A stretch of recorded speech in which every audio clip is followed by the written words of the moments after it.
6 सितंबर को पंजाब यूनिवर्सिटी के इलेक्शन होने वाले हैं, जिसको लेकर पूरी तैयारियां की जा चुकी है। चंडीगढ़ पुलिस की बात करें तो लॉ एंड ऑर्डर को देखते हुए कई चीज़ों का ध्यान रखा गया है। हालांकि जो कैंडिडेट्स हैं, स्टूडेंट्स हैं, उनके साथ लगातार मीटिंग्स की जा रही हैं। चंडीगढ़ के डीजीपी रवि रंजन हमारे साथ हैं। सर, जिस तरह से इलेक्शंस हैं और लॉ एंड ऑर्डर को देखते हुए चंडीगढ़ पुलिस के किस तरह से इंतजाम? जैसा कि आपने बताया, अभी 6 सितंबर को पंजाब यूनिवर्सिटी के इलेक्शंस हैं स्टूडेंट्स बॉडी के, और नॉमिनेशन की प्रक्रिया लगभग पूरी हो गई है। कैंडिडेट्स फाइनल हो गए हैं। जहां तक पुलिस के बंदोबस्त का इंतजाम है, आपने देखा होगा हमने काफ़ी संख्या में पुलिस बल न सिर्फ यूनिवर्सिटी कैंपस में या उसके बाहर, बल्कि हमने बाकी कॉलेजेस जो हैं चंडीगढ़ के, उनमें भी हमने काफ़ी पुलिस फोर्स लगाई हुई है इंतजाम के लिए। दिन रात गाड़ियों की चेकिंग चल रही है।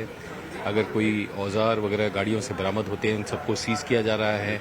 और आउटसाइडर्स की एंट्री हम लोग कोशिश कर रहे हैं कॉलेज प्रशासन और यूनिवर्सिटी प्रशासन के साथ मिलकर के रेगुलेट करने की।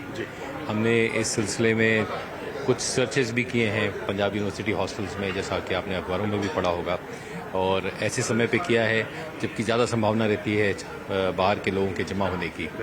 तो इसका बड़ा अच्छा असर हो रहा है, और मैं ये कहूँगा कि चूंकि प्रशासन पूरी तरह से हमें सहयोग कर रहा है, तो इससे हमारे काम में भी थोड़ी सी चुस्ती आई है।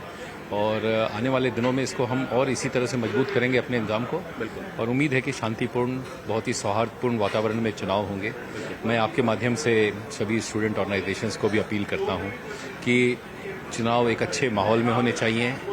जैसा कि यूनिवर्सिटी का एक अच्छा माहौल है, अच्छा नाम है, इस नाम को बरकरार रखना है, और सभी लोग आपस में मिलजुल कर, चुनाव एक प्रक्रिया है, नॉर्मल सहज रूप से लोकतांत्रिक प्रक्रिया है, वो होनी चाहिए। लेकिन इसमें किसी भी तरह की हुल्लड़बाजी या किसी तरह की गुंडागर्दी या किसी तरह की बदमाशी, इसकी कोई गुंजाइश नहीं है। कोऑर्डिनेशन किस तरह से, और आउटसाइडर की आपने बात करी, और पॉलिटिकली जो लीडर्स हैं उनकी भी आपने कहा है कि थोड़ा ध्यान रखना। मैं इसलिए कह रहा हूँ ये बात क्योंकि यूनिवर्सिटी चुनाव के दौरान आउटसाइड एलिमेंट्स जब आते हैं तो थोड़ा सा माहौल बिगड़ने का हमेशा एक अंदेशा रहता है। तो इसी को ध्यान में रखते हुए कल हमारी एसएसपी ने एक मीटिंग भी की है। अभी सभी प्रशासन के साथ हमने एक अपील की है, कॉलेज और यूनिवर्सिटी प्रशासन के साथ, कि आप इसमें हमारा सहयोग दें कि बाहरी तत्व जो हैं वो किसी भी तरह से चुनावी प्रक्रिया को इन्फ्लुएंस ना करें। तो इसके लिए हमारी उनसे अपील भी है, साथ ही साथ हमारी चेकिंग भी चल रही है, और हम ये कोशिश कर रहे हैं कि उनके साथ मिलकर, प्रशासन के साथ मिलकर के, ऐसे तत्व जो कि किसी तरह की गड़बड़ी फैला सकते हैं, कुछ असामाजिक तत्व, इनके ऊपर पूरी निगरानी रखी जाए।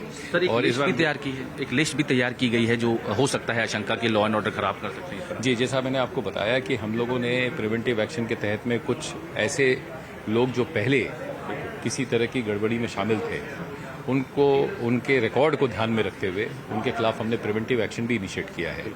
तो इसका बड़ा अच्छा असर पड़ रहा है, और मुझे बड़ी खुशी है कि इस बार ज़्यादातर जो अपने ऑर्गेनाइजेशंस हैं, स्टूडेंट ऑर्गेनाइजेशंस हैं, जो स्टूडेंट बॉडीज़ हैं, वो हमारे साथ पूरा सहयोग कर रही हैं। उन्होंने हमारे साथ कदम से कदम मिला करके, और हमने एक निश्चय लिया है कि इस बार यूनिवर्सिटी का माहौल किसी भी तरह से खराब नहीं होने देना है। ठीक है। तो बिल्कुल जैसे डीजीपी चंडीगढ़ रवि रंजन ने बताया कि यूनिवर्सिटी इलेक्शंस को लेकर बहुत सारी तैयारियां हालांकि कैंडिडेट्स ऑर्गेनाइजेशंस भी कर रही है, लेकिन दूसरी साइड चंडीगढ़ पुलिस की तरफ से पूरी इस बार सख्ती देखने को मिल रही है। साथ के साथ जो कोऑर्डिनेशंस मीटिंग है वो भी जो है वो लगातार की जा रही है। एसएसपी चंडीगढ़, डीजीपी खुद लगातार इस पूरी चीज़ों को मॉनिटरिंग कर रहे हैं, और एक प्रिवेंशन जो एक्शन है जो लॉ एंड ऑर्डर खराब कर सकते हैं, उसको मद्देनजर भी कई ऐसी लिस्ट तैयार की गई है, और उनको एसडीएम के सामने वो लिस्ट भेजी गई है। किसी भी तरह से आउटसाइडर जो है वो अलाउड नहीं किए गए हैं। काफ़ी चीज़ों को लेकर पुलिस की तरफ से ध्यान रखा गया है। चंडीगढ़ से कैमरामैन संपत सिंह के साथ मनोज राठी, न्यूज़ 18 पंजाब।